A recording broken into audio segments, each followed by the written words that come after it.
자, 이어서 여러분들 교재 그 제2절 이제 지적의 이제 등록사항이 나옵니다. 제가 아까 여러분 우리 토지 표시 5가지 있다라고 했죠. 그 중에서 이제 소재, 행정구역을 의미한다. 그럼 소재는 여러분 토지 표시는 맞아요. 토지 표시 중에 하나입니다. 다만 행정구역, 그러니까 소재, 여기를 뭐 종동으로 할 것이냐, 뭐 중구로 할 것이냐, 그 행정구역은요, 소재, 즉 행정구역은 우리 공간정보법, 지적법의 규율 대상이 아닙니다.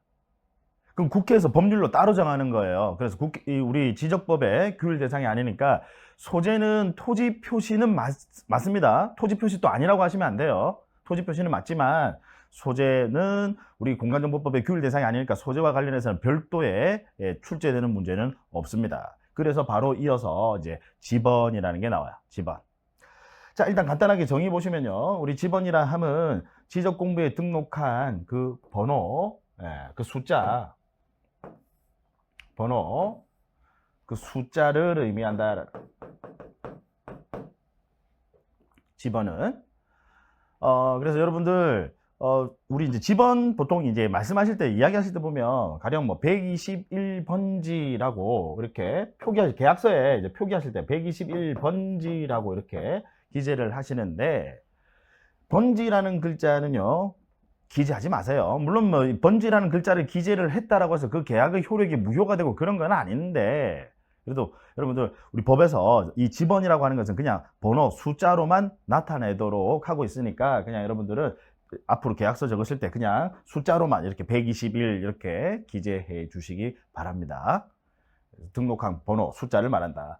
자, 한번 생각을 해보면요, 국가가요, 왜 이 지적이라는 제도를 도입을 했느냐? 최초 목적은요, 세금 부과입니다. 세금을 부과하기 위해서요.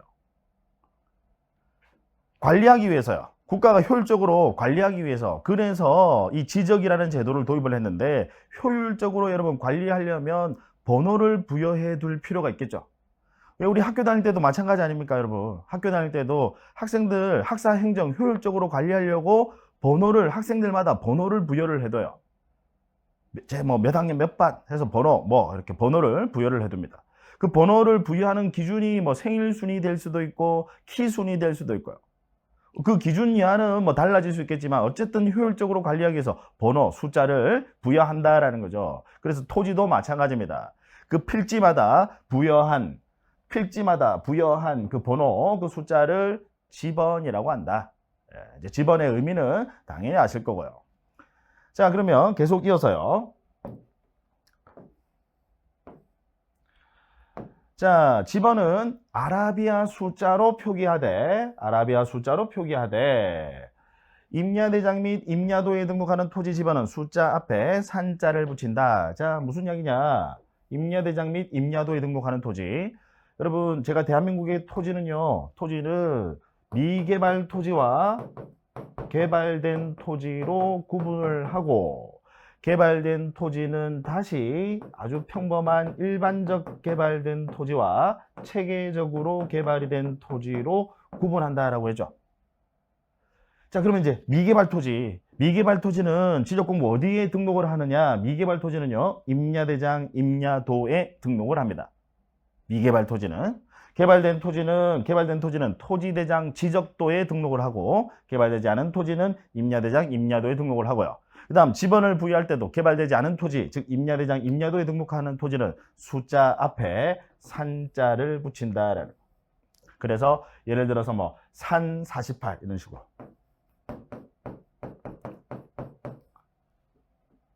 또는 뭐 산 48의 1 이런 식으로 숫자 앞에다가 산자를 붙인다.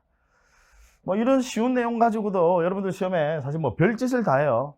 뭐 제가 이제 좀 별짓이라고 이제 표현해서 좀 그렇긴 한데, 뭐 앞에 숫자 뒤에 산자를 붙인다 이렇게 시험에 나오기도 하고, 임야대장, 임야도에 등록하는 토지는 숫자 뒤에 산자를 붙인다.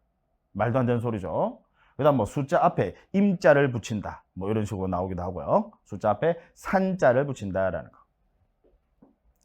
자, 그다음 계속 이어서요. 지번은 본번과 부번으로 구성을 하되, 자, 아까 제가 여러분, 아까 산 48의 1이라고 했었죠. 요 중간에 이렇게 하이펀이 있고요. 중간에. 그 앞에 있는 이 숫자를 본번이라고 하고요. 뒤에 있는 이 숫자를 부번이라고 합니다. 이제 본번과 부번의 의미는 아시겠죠? 그래서 집어는 본번과 부번으로 구성하되 본번과 부번 사이에서는 이렇게 줄을 끊는다. 하이펀. 본번과 부번 사이에서는 이렇게 하이펀 표시, 줄을 끊는다. 다만 이 표시는 읽을 때는 뭐라고 읽느냐? 의라고 읽는다라는 거. 그래서 산 48 다시 1 이렇게 읽지 마시고 산 48의 1 이렇게 읽으셔야 된다. 읽을 때는 산 48의 1. 표시할 때는 그냥 줄을 끊는다. 하이펀. 계약서에 이제 적을 때는 의라고 적지, 계약서에 또 적으실 때 48의 1 이렇게 적지 마시고 없어 보이니까. 적으실 때는 이렇게 하실 때는 이렇게 하시고, 다만 읽을 때는 48 다시 1 이렇게 읽지 마시고 의 1이라고 읽는다라는 겁니다. 충분히 이해하시겠죠? 이런 것들이 시험에 자주 지문으로 등장합니다. 기본적인 내용이죠. 그 다음 계속해서 보시면 집어는 본번만으로 구성할 수도 있습니다. 그게 오히려 원칙이에요. 집어는 본번만으로 구성할 수 있다. 그래서 본번만으로 구성되어 있는 집어를 단식 집어이라고 표현합니다. 집어는 시험에 집어는 본번만으로 구성할 수 있다. 그러면 O죠. 그 다음 집어는 본번과 부번으로 구성할 수 있다. 역시 O입니다. 그래서 본번과 부번으로 구성되어 있는 집어를 뭐라고 하느냐? 복식 집어이라고 합니다. 본번만으로 구성되어 있는 집어는 단식 집어. 그 다음 본번과 부번으로 구성되어 있는 집어는 복식 집어. 즉 앞에 있는 산 48 얘는 단식 집어. 그 다음 산 48의 1 이건 복식 집어. 되셨죠? 다만 집어를 부번만으로 구성할 수 있다. 말도 안 되는 소리죠. 부번만으로 구성할 수 있다. 그건 말도 안 되는 소리입니다. 그래서 집어를 부번만으로 구성할 수는 없다라는 거. 그래서 이런 기본적인 내용들이 집어는 여러분 매년 여러분들 시험 12문제 중에서요. 집어는 거의 빠지지 않고 한 문제, 독립해서 한 문제로 출제를 합니다. 그러면 이제 지문이 5개가 나오겠죠. 그 5개 지문 중에서 보통은 한 2개 정도는 여기에 관련된 지문들이 시험에 종종 잘 등장해요. 그래서 당연히 기본적으로 알아두셔야 되는 내용이다. 자, 그 다음 계속해서 이제 집원 부여의 기본 원칙. 그래서 집원은 누가 부여하느냐? 누가 부여한다? 지적소관청. 행위 주체 신경 쓰셔야 됩니다. 집원은 국토교통부 장관이 집원 부여 지역별로 부여한다. OX, X예요. 실질적인 일은 아까 누가 한다라고요? 지적소관청이. 그래서 집원 부여는 누가 하느냐? 지적소관청이. 그 다음 집원 부여 지역별로 이 부분도 중요한 키워드입니다. 집원 부여 지역별로 차례대로 부여한다. 그럼 집원 부여 지역이라 하면 뭘 의미하느냐? 동 또는 리를 의미한다라는 거. 집원 부여 지역이라 하면 읍면동 아니에요. 시군구 아니고요. 읍면동 아니에요. 동 또는 리. 그래서 여러분 왜 우리 도시지역에는 무슨 동 하잖아요. 그 동이 하나의 지번부여 단위지역이다. 그 다음 왜 시골에 가보시면 무슨 읍 또는 무슨 면이 있죠. 그 읍, 면이 하나의 지번부여 지역이 아니라 여러분 읍면 무지무지 넓습니다. 읍, 면 무지무지 넓어요. 뭐 동이랑은 비교가 안 되죠, 여러분. 제가 예전에 여러분 우리 학교 다닐 때 뭐 그런 거 가지고 이야기 많이 했었는데, 여러분 서울특별시가 넓을까요? 서울특별시 면적이 넓을까요? 아니면 저기 강원도 예를 들어서 강원도의 홍천군이에요. 면적이 어느 게 넓을까요? 비교가 안 됩니다, 여러분. 아마 제가 알기로 전국의 가장 넓은 그 기초자치단체가 홍천군으로 알고 있는데, 그 홍천군 같은 경우에 서울 면적의 2배가 넘습니다. 아주 넓어요. 그러니까 면적이 무지무지 넓다는 말이에요. 그 군 안에 보시면 뭐 읍이 있고 면이 있고 있단 말이에요. 그럼 그 읍면도 면적이 넓으니까 하나의 지번부여 단위지역으로 하기에는 적절치가 않아요. 그래서 그 읍에 보시면 무슨 읍, 무슨 리 또는 무슨 면, 무슨 리가 있어요. 그 리가 하나의 지번부여 단위지역이다. 따라서 동 또는 리다라는 거, 읍면동 아니에요. 또는 시군구는 당연히 아닙니다.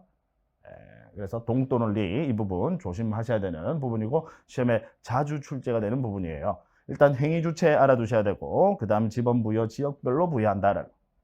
그럼 지번부여직이라 함은 동 또는 리를 의미하는 것이지 시군구나 읍면동 아니다라는 거. 자, 그 다음 양가로 이번에 보시면 이제 북서기본법에서 지번은 북서에서 남동 방향으로 순차적으로 북서에서 남동 방향으로 이렇게 하나의 지번부여 단위 지역이 있으면 북서에서 남동 방향으로 순차적으로 부여한다. 그래서 이걸 북서에서 남동, 이걸 그래서 북서에서 시작한다라고 해서 북서 기본법이라고 합니다. 북서에서 남동 방향으로. 이걸 가지고 시험에서 남동에서 북서 또는 뭐 북동에서 남서에서 또 역시 별짓을 다 합니다. 왼쪽 위에서 오른쪽 아래 방향으로 순차적으로 지번 부여해 나간다라는 역시 지번 부여 원칙입니다. 자, 그 다음. 자, 양가로 4번에, 양가로 4번이란다. 저기 아라비아 숫자 이제 4번에 보시면요. 이제 토지 이동에 따른 지번 부여가 나오는데, 자, 요 부분은, 우리 기초과정에서는 너무 깊이 있게 들어가지는 않습니다. 그래서 제가 일단 보는 내용 정도만 여러분들 보시고 이해하시면 됩니다. 자, 설명을 좀 드릴게요. 이 부분은 이제 설명이 좀 필요한 부분입니다.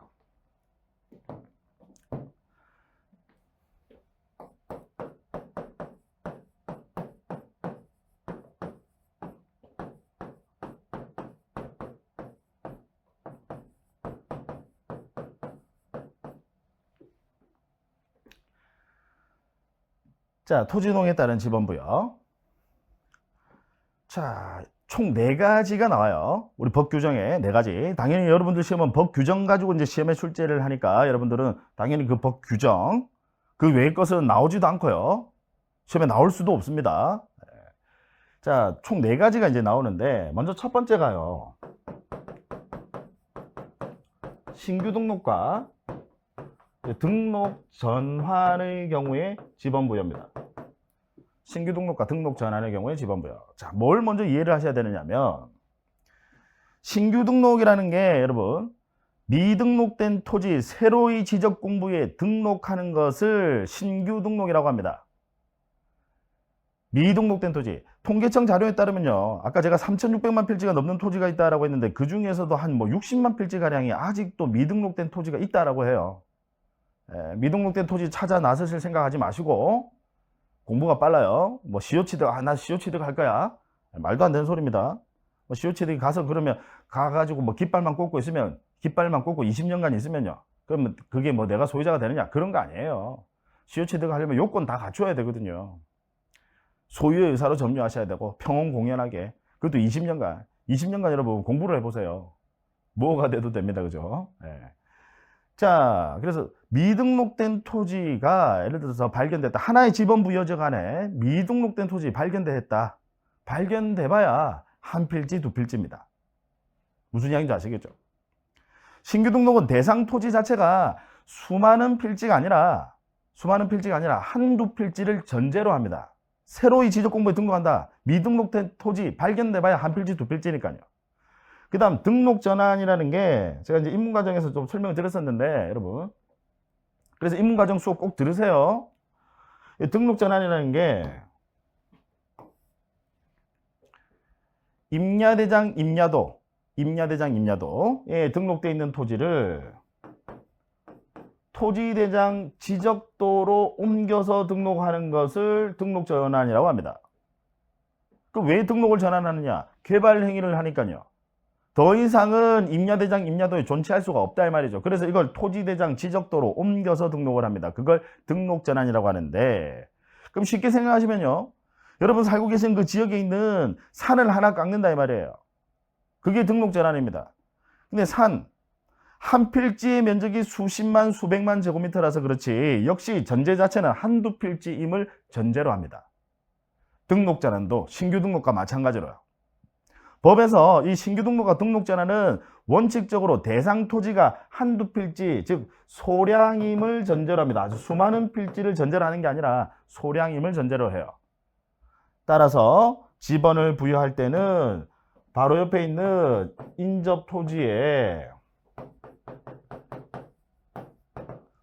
바로 옆에 있는 인접 토지의 본번에다가 9번을 붙이는 방식으로 지번을 부여한다. 왜? 한두 필지 소량이니까 그냥 바로 옆에 있는 인접 토지 있으면 뭔가 미등록된 토지가 발견되거나 아니면 등록 전환을 하는 경우에 지번을 새로 부여하시는데, 그럼 지번 부여할 때 바로 옆에 있는 인접 토지에 그냥 본번에다가 9번을 붙이는 방식으로 지번을 부여한다. 물론 예외적으로 이 예외 부분은 나중에 기본 과정 가서 하지 지금 하지 않습니다. 지금은 이런 내용까지 지금 하실 필요 없어요. 일단은 빨리 우리는 골격부터 먼저 잡는 게 중요하니까. 물론 예외적으로 여러분 본번으로 부여할 수 있는 예외는 있습니다. 그 예외 3가지 나중에 있는데 그건 나중에 그냥 하시면 되고요. 일단은 중요한 건 한두 필지 소량이니까 9번을 붙여서 지번 부여한다. 신규 등록과 등록 전환은. 그 다음 분할입니다. 그럼 여러분 토지를 분할하게 되면 역시 여러분 토지 분할 그냥 한두 필지 소량이거든요. 그래서 분할을 하게 되면 지번을 어떻게 부여하느냐, 한 필지는 반드시 분할 전 지번,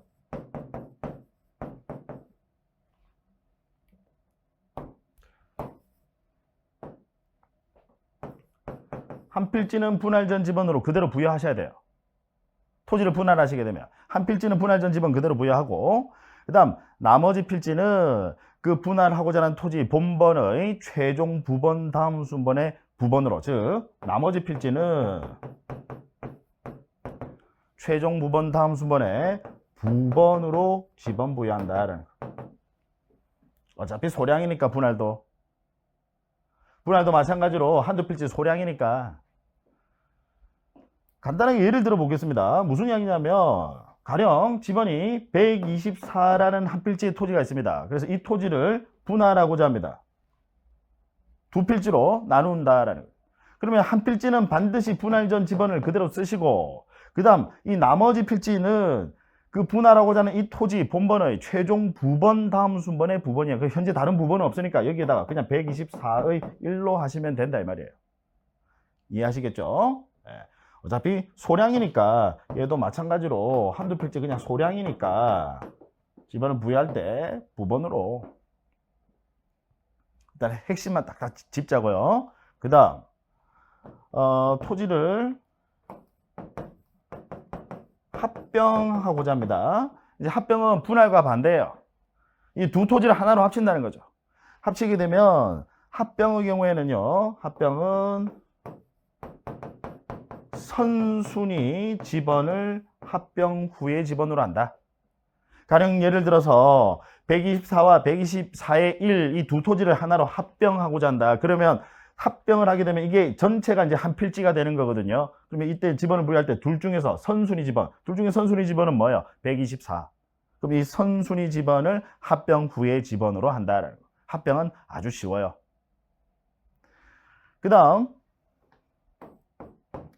네 번째가요.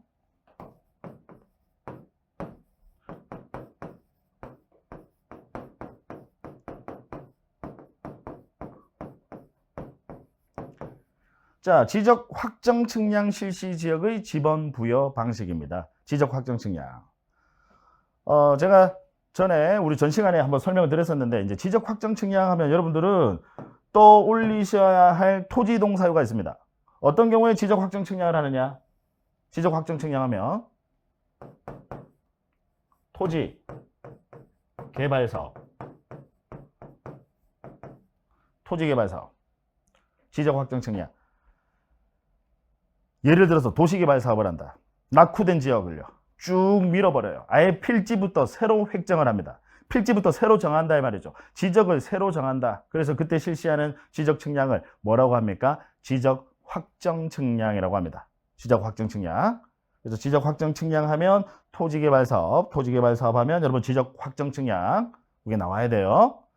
이제 필지부터 쭉 밀고요. 아예 새로 지적을 정한다 이 말이에요. 그래서 그때 실시하는 지적 측량, 도면 새로 작성해야 되니까 당연히 측량하셔야 되죠. 그래서 그때 실시하는 지적 측량을 지적 확정 측량이라고 합니다.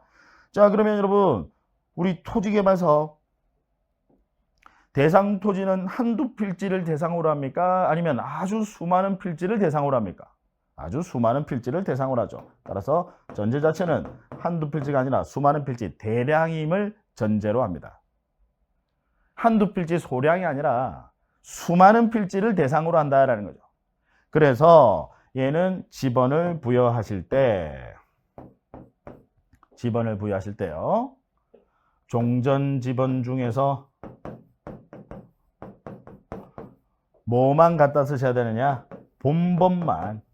그 도시개발 사업을 시행을 하는, 가령 토지개발 사업을 시행하는 필지, 여러 필지들이 있을 거 아닙니까? 맹지도 많아요. 이제 수많은 필지들이 있을 건데, 그 중에서 뭐만 이제 반듯하게 이제 아예 바둑판 모양으로 필지를 획정을 해요. 그럼 그 이제 지번이 있을 거 아닙니까? 이제 지번을 새로 부여해야 되지 않습니까? 필지가 이제 새로 생겼으니까. 그럼 그 중에서 원래 있던 지번 중에서 뭐만 갖다 쓰시라고요? 본번만. 본번으로 부여한다. 본번으로. 대량이니까. 자, 이게 답니다, 여러분. 우리 토지동에 따른 지번 부여. 그래서 지번 파트가 시험에 한 문제가 출제가 되면 거의 답은 여기 네 가지 중에서 하나가 답으로 나와요. 앞에 왜 뭐 지번은 본번과 부번으로 구성할 수 있다. 그다음 북서에서 남동 방향으로 부여한다. 뭐 이런 것들은 거의 들러리 지문으로 나오고요. 주로 답은 이제 여기서 이제 출제가 됩니다. 그래서 일단은 기본적인 개념 여러분들이 그걸 이해를 좀 하셔야 됩니다. 지번. 자, 제가 지금 이제 조금 전에 칠판을 통해서 이제 설명을 드렸고, 일단 칠판을 통해서 설명드린 내용으로 일단 이 부분은 가름합니다. 왜 여러분들이 더 깊이 있게 지금은 들어가실 필요 없어요. 아, 요런 게 있구나라는 거 정도만 지금 봐두시면 되니까요. 자.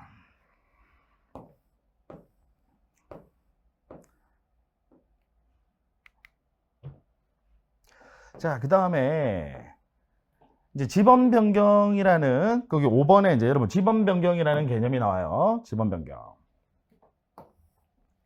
역시 시험에 이제 출제 비중이 높은 부분입니다. 이게 무슨 이야기냐면 여러분 애시당초에는 이제 지번을 본번 부여 원칙과 북서 기본법 원칙에 따라서 북서에서 남동 방향으로 1번, 2번, 3번, 4번, 5번에서 차례대로 번호를 부여를 해뒀는데 나중에 오랫동안 지번을 쓰다 보니까 특히 여러분 조금 전에 보셨던 우리 토지동 중에서 분할과 합병 때문에 그렇습니다. 분할을 하게 되면 필지가 새로 생겨요. 지번이 새로 생겨요. 근데 합병을 하게 되면 지번이 또 없어져 버립니다. 그렇게 되면 나중 되면요, 이제 지번이 무질서하게 배열이 됩니다. 그러면 지번 부여 취지가 몰각이 되잖아요. 효율적으로 관리하기 위해서 1번 옆에 2번, 2번 옆에 3번. 마찬가지로 여러분 예를 들어서 여러분들이 우리 학교 다니실 때 뭔가 원칙에 의해서 학생들 번호를 부여해 놓지 않습니까? 가령 키 순서대로 번호를 부여해 뒀다. 그래서 1번, 2번, 3번, 4번. 그게 이제 편리하니까 만약 키 순서대로 해뒀는데 나중에 방학 지나고 나니까 이제 어떤 애는 확 자라고 또 어떤 애는 그냥 그대로고. 그러면 나중에는 번호가 예를 들어 뭐 빠른 사람이 그 전에는 컸는데 이제 걔가 더 작아지고 뭐 이런 일이 생긴단 말이에요. 그럼 그 부여 취지가 몰각이 되니까 선생님이 어떻게 해요? 다시 줄을 세웁니다. 그리고 번호를 다시 부여하죠. 그걸 우리 지번 변경이라고 합니다. 무슨 의미인지 아시겠죠? 무질서하게 특히 분할과 합병 때문에 나중에는 무질서하게 번호가 1번 옆에 갑자기 100몇 번이 나오기도 한단 말이에요. 그럼 지번 부여 취지가 몰각이 되니까 지번을 다시 부여할 수 있다는. 누가요? 아까 지번 부여는 누가 한다라고 했죠? 지번 부여는 지적소관청이. 그 부분 중요합니다. 지적소관청은 지적공부에 등록된 지번을 변경할 필요가 있다고 인정하면, 즉 무질서하게 지번이 배열된다 이 말이죠. 그때는 자 여러분 지번 변경은 대상 토지가 한두 필지예요? 아니면 수많은 필지? 대량이에요. 번호를 부여할 때 다시 반 애들 번호 새로 부여하는 겁니다. 그죠? 대상 토지가 당연히 한두 필지가 아니라 대량이다라는 거죠. 대량이니까 대상 토지가 대량이니까 지적소관청이, 지번 부여는 지적소관청이 하지만 지적소관청이 독단적으로 하지 말고 한두 필지를 대상으로 하는 게 아니니까 독단적으로 하지 말고 시도지사나 대도시시장의 승인까지 받아서 지번을 새로 부여한다. 그걸 뭐라고 하는 거죠? 지번 변경이라고 한다. 그래서 지번 변경. 일단 이 부분만 알아두시면 됩니다. 그리고 시험도 출제가 되면 거의 이 부분에서 그냥 출제를 해요. 그래서 이 부분만 잘 알아두시면 되겠습니다. 자, 이제 지번까지 이제 보셨습니다. 지번은 요 정도만 하시면 되겠어요. 자, 그 다음 이제 이어서 지목입니다. 지목. 자, 지목 파트는요, 올해도 시험에서 여지없이 두 문제가 출제가 됐어요. 우리 지목 파트는 최소한 12문제 중에서 한 문제 이상 나옵니다. 주로 한 문제, 요즘 최근에는 계속해서 두 문제 정도 시험에서 출제를 하고 있습니다. 시험에서 출제 비중이 아주 높은 부분이다. 그 다음, 제가 이제 지목에 대해서, 여러분들이 오해를 하시는 분들이 많아요. 자, 저한테 이제 많은 분들이 질문을 하세요. 뭘 질문하시냐면, 현재 농지인데, 일단 농지라고 하면 이제 우리 농지법상에 이제 전, 답, 과수원, 지목이 전 또는 답, 과수원을 이제 농지라고 합니다. 농지인데 건축 행위를 할 수 있습니까? 라고 물어보시는 분들이 많아요. 이제 저한테 이제 그걸 물어보세요. 자, 그러면 뭐라고 답을 해야 될까요? 네, 여러분, 질문 자체가 잘못된 질문입니다. 즉, 지목이라고 하면요, 현재 그 토지의 주된 용도에 따른 그냥 그 주된 용도, 현재 이용되는 상태가 뭐냐, 그걸 가지고 분류를 해둔 거예요. 그걸 지목이라고 합니다. 즉, 현재 토지 이용 상태일 뿐입니다. 지목이라 하면 현재 뭘로 쓰고 있느냐 그 말이죠. 그럼 나중에 건축행위 여부는요, 건축행위 여부는 우리 국계법에 따라서 어떤 건물은 지을 수 있고, 국계법 뭔지 아시죠? 국토의 계획 및 이용에 관한 법률에 따라서 예를 들어서 뭐 용도지역 중에서 제2종 일반 주거지역에는 어떤 건물은 지을 수 있고 어떤 건물은 지을 수 없고 국계법에서 의해서 결정이 됩니다. 그 다음 또 건축법에 따라서, 여러분, 건축법에 따라서 일단 건축행위를 하려면 대지와 도로와의 관계에서 도로에 접해 있어야 돼요. 그 도로폭은 4m 이상, 4m 이상의 도로와 내 토지가 2m 이상은 접해 있어야 돼요. 그래야 건축행위가 가능합니다. 즉 국계법과 건축법에 따라서 일단 건축행위 여부가 결정이 되는 것이지, 우리 지목이 뭐냐는 전혀 중요하지 않다라는 거야. 건축행위 여부랑은 아무런 관련이 없습니다. 그래서 지목은 다시 설명드립니다. 현재 주된 용도에 따라서 뭐로 이용되고 있느냐에 따라서 분류해 놓은 것이 지목이다라는 거. 제가 이제 극단적인 예를 들면, 내가 돈이 너무 많아요. 너무 많아서 중심 상업 지역에 토지에다가 그냥 나는 그냥 상추 심고 한다는 거. 무슨 이야기인지 아시겠죠? 그러면 지목이 뭐 전이다라는 거예요. 물론 극단적인 예입니다. 그러니까 지목은 건축행위 여부랑은 아무런 관련이 없다라는 거, 일단 그걸 잘 인지를 하셔야 돼요. 그걸 잘 이해하셔야 돼요. 그래서 현재 이용 상태일 뿐이다라는 거, 지목은. 자, 그래서 일단 지목은 현재 토지 주된 용도에 따라서, 그래서 가끔은 뭐 주로 농사를 짓는데 가끔은 뭐 다른 용도로 쓴다. 예를 들어서 뭐 물건을 거기다 좀 겨울철에 이제 농사 안 하니까 물건을 좀 쌓아뒀어요. 그러면 우리 지목 중에서 실외에 물건을 쌓아두는 것은 잡종지로 지목을 분류합니다. 잡종지, 실외에 그냥 물건을 쌓아두는 거. 근데 나중에 봄 되면 다시 농사할 거예요. 그럼 이런 경우에 잡종지로 지목을 설정하는 것은 적절치가 않다라는 거죠. 주된 용도에 따라서 주로 농사 지는 거니까 밭농사 한다 이 말이에요. 그러면 지목은 전이다라는 거예요. 그래서 주된 용도의 이 부분 중요한 핵심 단어입니다. 주된 용도에 따라서 분류를 한 것을 지목이라고 한다. 자, 그래서 현재 우리나라에서는 이제 지목을요, 현재는 총 28가지로 분류를 하고 있습니다. 뭐 이번은 별로 또 보실 필요 없고 용도에 따른 분류다라는 거 강조를 드렸고요. 자, 그 다음 그 밑에 이제 3번 보시면 지목 설정 원칙이 나옵니다. 지목 설정 원칙. 일단 양가로 1번 먼저. 자, 지목은 법에서 정해놓은 것만, 법에서 정해놓지 않은 별도의 나 이런 지목을 좀 하고 싶어, 안 됩니다. 법에서 정해놓은 지목만 쓸 수 있다. 그래서 아까 제가 법에서 총 몇 가지로 지목을 분류하고 있다라고 했죠? 28가지로 지목을 분류하고 있다라는 거. 그 다음 한 필지는 반드시 지목이 하나여야 합니다. 한 필지는. 그래서 그걸 일필일목 원칙이다. 반드시 하나여야 된다. 그래서 그 중에서 주된 용도에 따라서 지목을 분류한다. 그래서 주된 용도라는 말이 나오는 거죠. 한 필지는 반드시 지목이 하나여야 하니까 주된 용도에 따라서, 그 토지의 주된 용도에 따라서 지목을 분류한다. 그 다음 양가로 3번에 역시 똑같은 내용입니다. 주된 용도에 따라서 그건 이제 주지목, 주된 용도에 따른 지목을 추종, 따른다 이 말이에요. 그걸 이제 주지목 추종의 원칙이라고 하는데 여러분들 시험에는 이 표현은 강학상 표현이니까 이 표현이 나오는 게 아니에요. 이 내용이 나오는 거지. 내용이 시험에 나오는 거지 이 표현 자체는 시험에 나오지 않습니다. 자, 내용 보시면 한 필지 토지가 2가지 이상 용도로 사용되고 있다 하더라도 그 용도별로 모두 지목을 설정할 수는 없다. 왜? 일필일목 원칙이니까. 그때는 주된 용도에 따라서 지목을 설정해야 한다라는 거. 그걸 이제 주지목 추종의 원칙이라고 표현합니다. 그 다음 자, 영속성의 원칙입니다. 또는 일시 변경 불변의 원칙이라고 하는데 역시 이 표현 자체가 시험에 나오는 게 아니라 내용이 시험에 나오는 거예요. 제가 이미 아까 예를 들었습니다. 가령 밭농사를 한다. 그럼 지목이 전입니다. 지목이 전인데 겨울철 돼서 농사를 짓지 않는다라고 해서 지목을 굳이 잡종지로 변경을 했다가 나중에 농사 지으면 다시 또 지목을 전으로 할 필요 있겠느냐라는 거예요.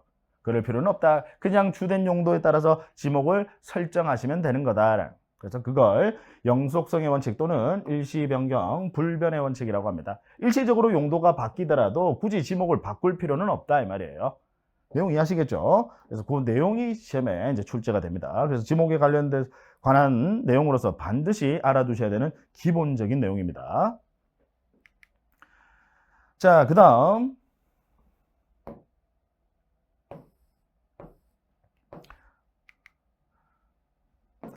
이제 어디로 가시냐면 우리 이제 기초과정에서 여러분들 보셔야 될 게 우리 이제 5번 지목의 구분에서 아까 총 28가지가 있다라고 했는데 구체적으로 이제 좀 핵심적인 내용들만 좀 짚고 갑니다. 우리 기초과정에서는 뭐 어떤 것들이 있느냐 뭐 그런 걸 먼저 체계 잡는 게 중요하니까 빨리 보시는 게 중요하다라는 거예요. 그래서 세부적인 내용 하나하나 다 하고 하시려고 하지 마시고 전체적인 큰 그림을 밑그림을 먼저 그리자라는 그런 취지입니다. 반드시 그렇게 하셔야 돼요.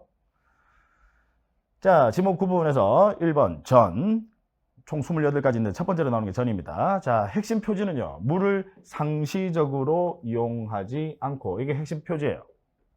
물을 상시적으로 이용하지 않고 식물을 주로 재배하는 토지. 재배라고 하는 것은 인위적으로 하는 것을 말하는 겁니다. 그래서 재배의 반대말이 자생이라고 이해하시면 됩니다. 자생이 아니라 재배, 인위적으로 재배하는 토지다. 물을 상시적으로 이용하지 않고 여기 나와 있는 곡물, 원해작물 외우실 필요 전혀 없어요. 예시일 뿐입니다. 여기 등이잖아요. 예시일 뿐입니다. 외우실 필요 전혀 없어요. 그래서 물을 상시적으로 이용하지 않고 식물을 주로 재배하는 토지는 전으로 지목 설정하고 그러면 밑에 이제 답이랑 비교를 하셔야 돼요. 물을 상시적으로 직접 이용하여 역시 벼, 연, 미나리, 왕골 이런 거 외우시는 거 아니에요. 포인트 못 잡는 분들은 막 이런 거 외우고 연, 미나리, 왕골 또 왕골이 뭐야 찾아보고 막 인터넷에서 찾아보고 막 그러시던데 굳이 뭐 그러실 필요까지는 없습니다. 물을 상시적으로 직접 이용하여 식물을 역시 주로 재배하는 토지는 답으로 한다. 그러면 정과 답의 차이는 아시겠다 그죠? 물을 상시적으로 이용하느냐 이용하지 않느냐 가지고 구별하는 겁니다. 그 다음 과수원입니다. 그래서 우리 농지법에서는 요 세 가지를 이제 농지로 하죠. 농지는 지목 아니에요, 여러분. 그냥 이 세 가지를 통틀어서 이제 농지라고 한다라는 겁니다. 농지라는 지목은 없어요.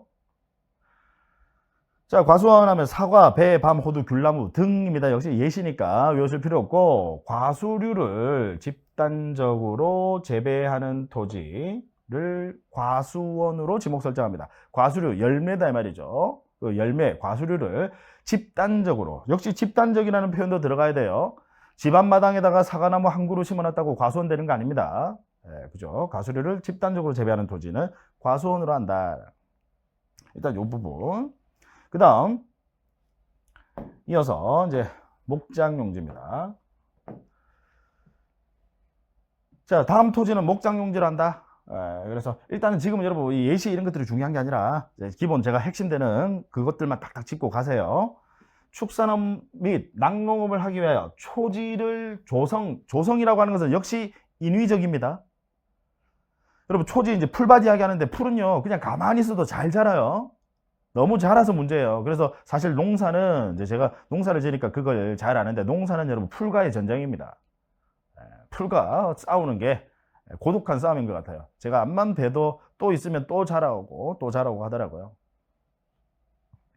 제가 뭐 농사를 짓는다니까 좀 잘 믿지 않으시는 분도 계시고 하시는데, 원래 제가 이제 피부가 여러분 상당히 그렇게 시커먼 편은 아니에요. 아닌데 이제 농사 짓는다고 그게 자꾸 시간 날 때마다 이제 거기 과손에 가가지고 좀 있거든요. 그러다 보니까 자꾸 이제 햇볕에 조금 걸리면 또 타고 하더라고요, 저는. 자, 뭐 그게 중요한 게 아니고요. 그래서 초지를 조성한 토지입니다. 초지를 조성한 토지. 그래야 목장용지다라는 거. 그 다음, 가축을 사육하는 축사부지도 역시 목장용지다라는 거. 가축. 우리 축산법 2조 1호 또 찾아보실 필요 없어요. 여러분, 축산법 2조 1호에 보시면 우리가 모르는 가축도 많아요. 뭐 메추리도 있고, 메추리는 아시지만 뭐 하여튼 제가 보니까 제가 모르는 가축도 있더라고요. 어쨌든 그게 중요한 게 아니라 가축을 사육하는 축사부지도 목장용이다. 그 다음, 축산업이나 낙농을 하기 위해서 인위적으로 풀을 재배를 했다는 거죠. 조성을 했다는 거죠. 그러면 역시 목장용지다라는 거. 그 다음 임야, 산림 및 원야를 이루고 있는 원야라고 하는 것은 원시적인 상태 그대로다. 즉 다시 이야기하면 미개발 토지를 이야기하는 거죠. 그래서 미개발 토지는 지목을 뭐로 설정한다? 임야로 설정한다.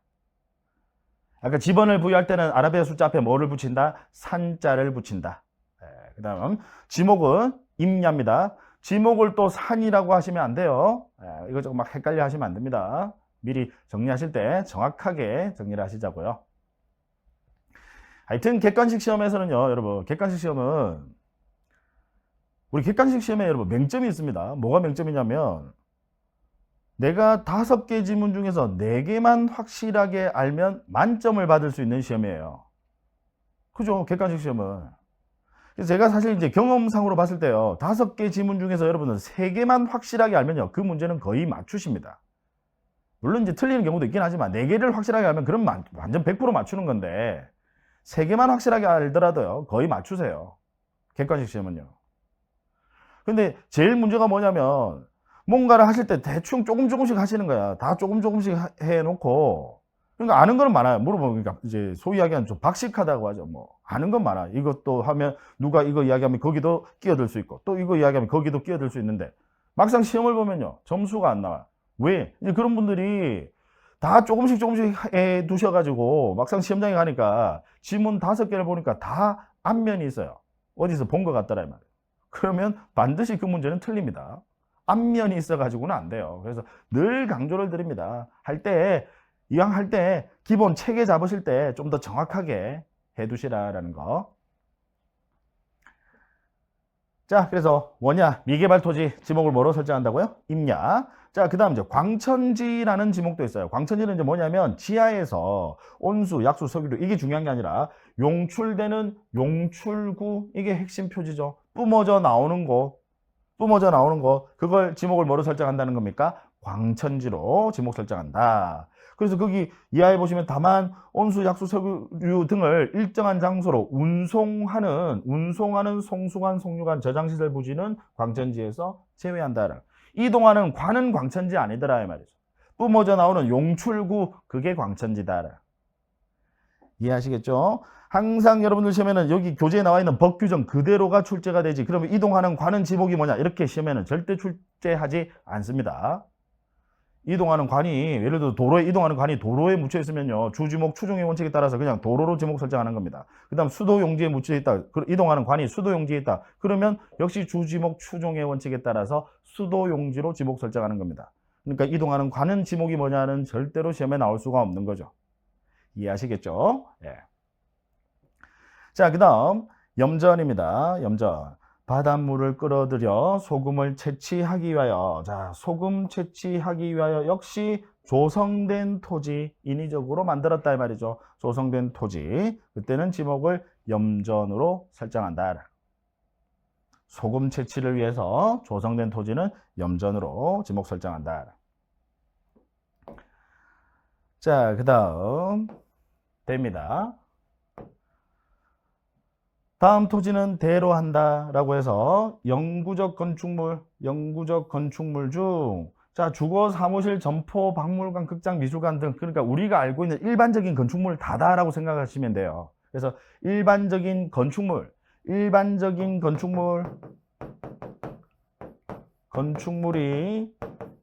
건축물이 있는 토지는 지목을 지금 뭐로 설정한다는 겁니까? 대로 지목 설정한다 이 말이죠. 그 다음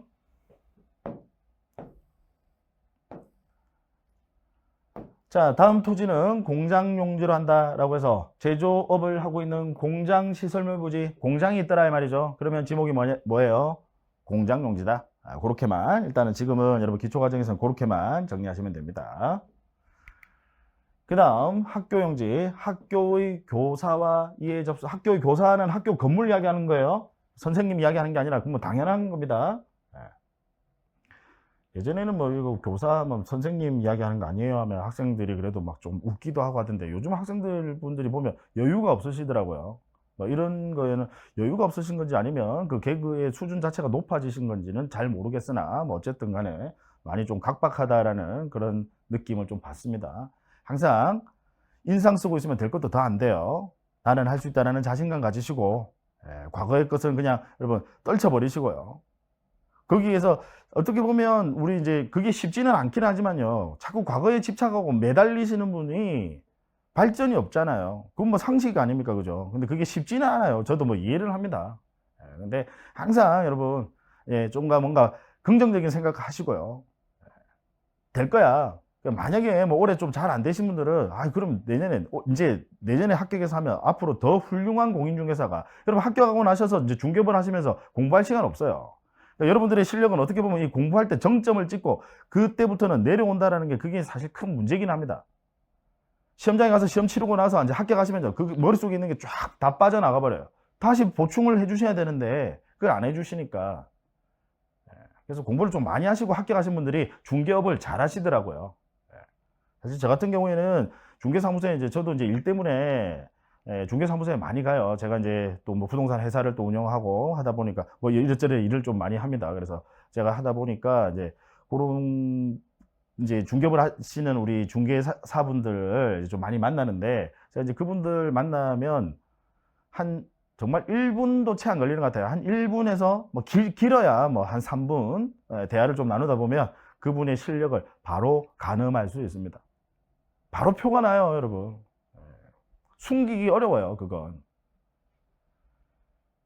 그래서 어쨌든 여러분 공부 좀 많이 하시고 긍정적으로 생각하시라고요. 긍정적으로 생각하시고 조금 이제 밝게 웃으시고요. 그래서 이런 뭐 교사, 이런 농담에도 웃을 수 있는 그런 여유를 가지시는 게 그게 여러분들 학습에 많은 도움이 된다라는 걸 강조드립니다.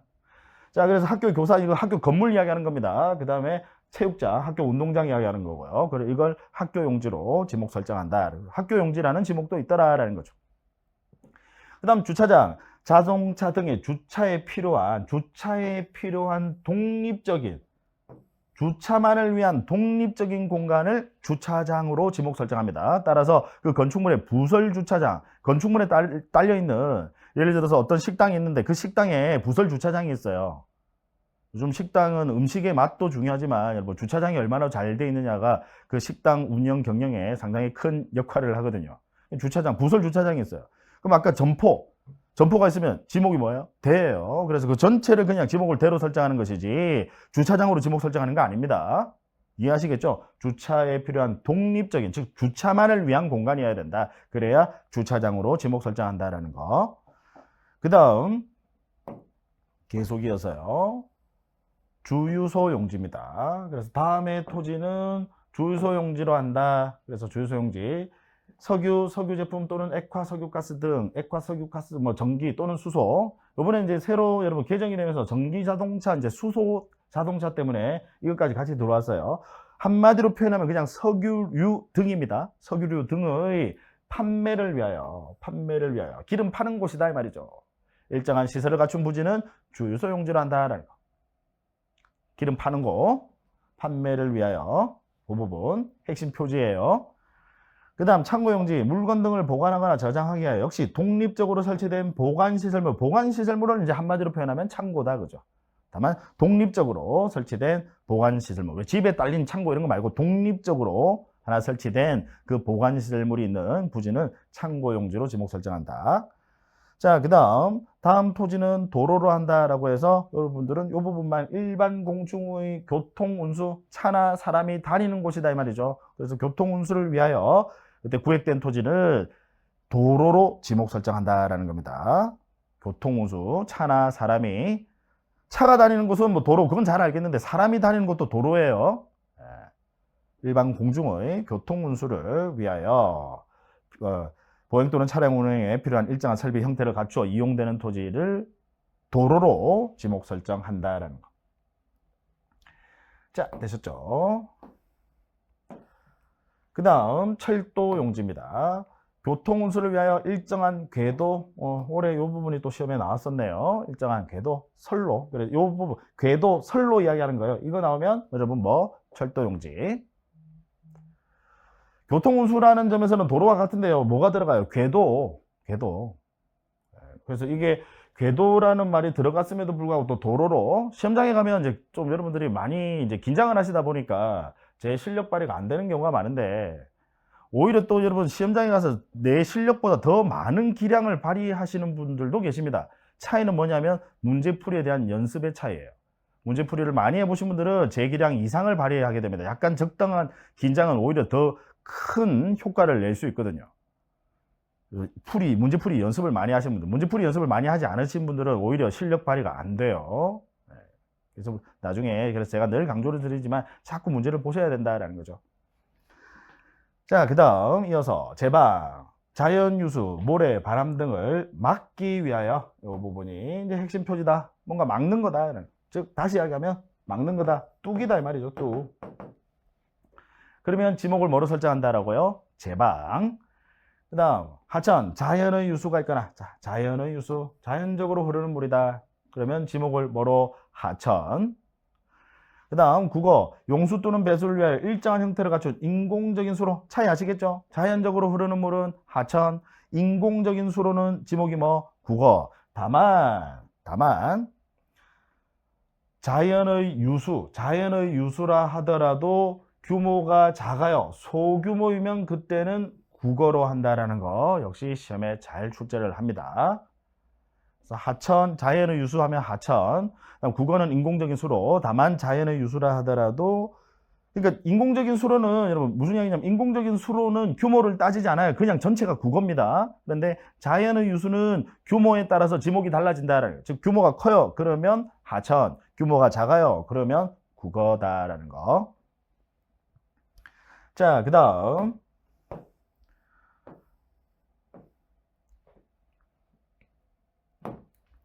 유지입니다. 19번.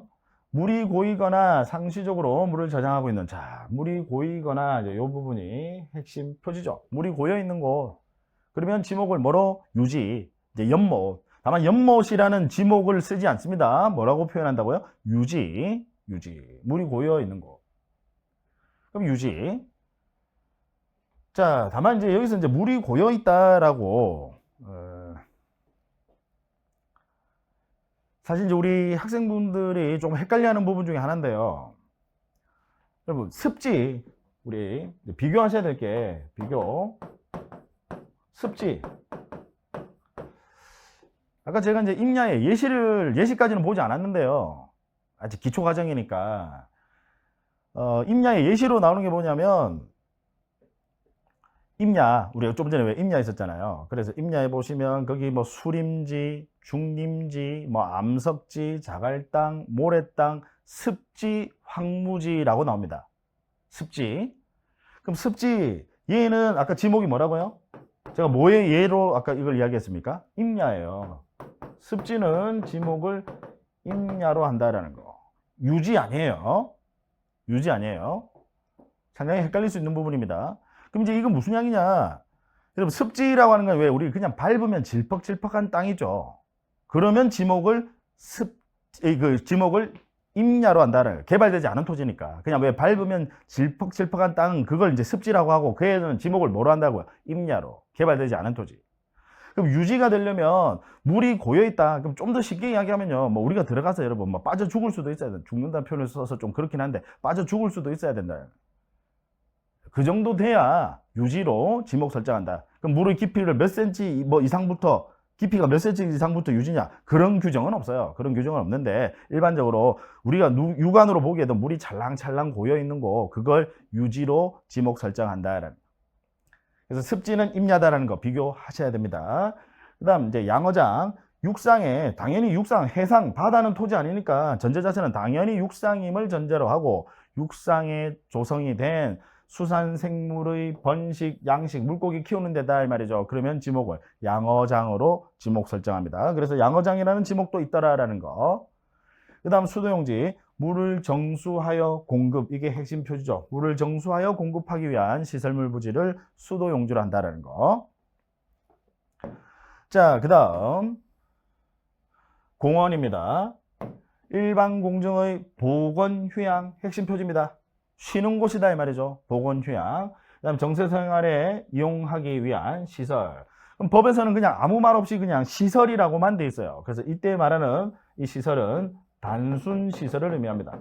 간단한 시설을 의미한다. 즉 다시 이야기하면 비용이 많이 들어가지 않는 시설을 이야기하는 거예요. 그러면 지목을 공원으로 한다. 공원. 자, 여러분 뭐랑 비교를 하셔야 되느냐면 유원지랑 일단 비교를 해보세요. 유원지, 일반 공중의 위락휴양, 보건휴양. 물론 차이는 있습니다. 어느 게 더 심하게 노는 거죠? 어느 게 심하게 노는 거예요? 위락휴양이 뭐 고함 지르고 노는 거죠. 얘가 심하게 노는 거예요. 위락휴양, 보건휴양에 비해서. 즉 정도의 차이는 있습니다. 다만 그 정도의 차이로만 가지고 구분하기에는 애매하더라는 거예요. 가끔씩 공원에서 보면 소리 지르시는 분 계시거든요. 그죠? 그 다음, 요 유원지 가가지고, 요 유원지 하면 여러분 예를 들어서 여러분 롯데월드라든지, 에버랜드 이런 거 생각하시면 되는데, 거기서 놀이기구를 타면서 그냥 과묵하게, 가만히, 저 같은 사람들, 별로 그런 거 무섭지 않더라는 거죠. 왜? 떨어지지 않는다는 그 확신이 있기 때문에 별로 무섭지 않아요. 그럼 가만히 있더라, 이 말이에요.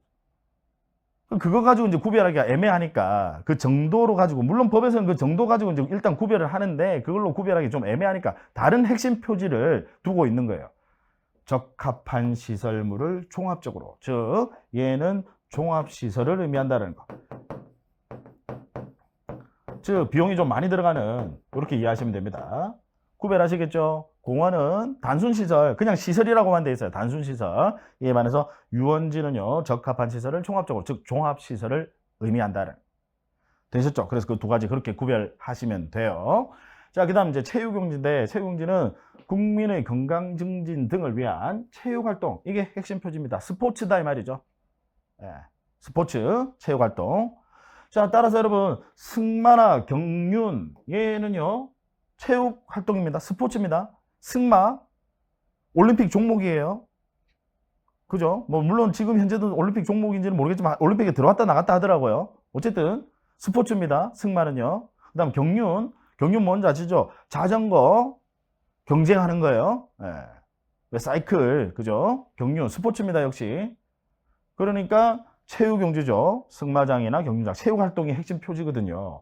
그 다음 여기 보시면 역시 또 적합한 시설이라는 표현이 나와요. 적합한 시설. 그러면 이건 역시 뭘 의미하느냐? 종합시설을 의미한다. 법에서 굳이 이제 적합한 시설이라는 표현을 쓴 이유는 이제 종합시설을 의미한다. 이해하시겠죠? 그러면 뭐랑 또 비교를 하셔야 되느냐? 아까 유원지 보시면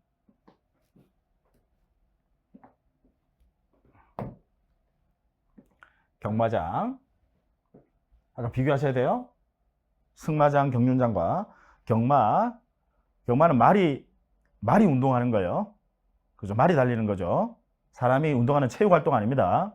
그러니까 경마장은 유원지다라는 거. 그래서 그 부분 좀 비교하시기 바랍니다.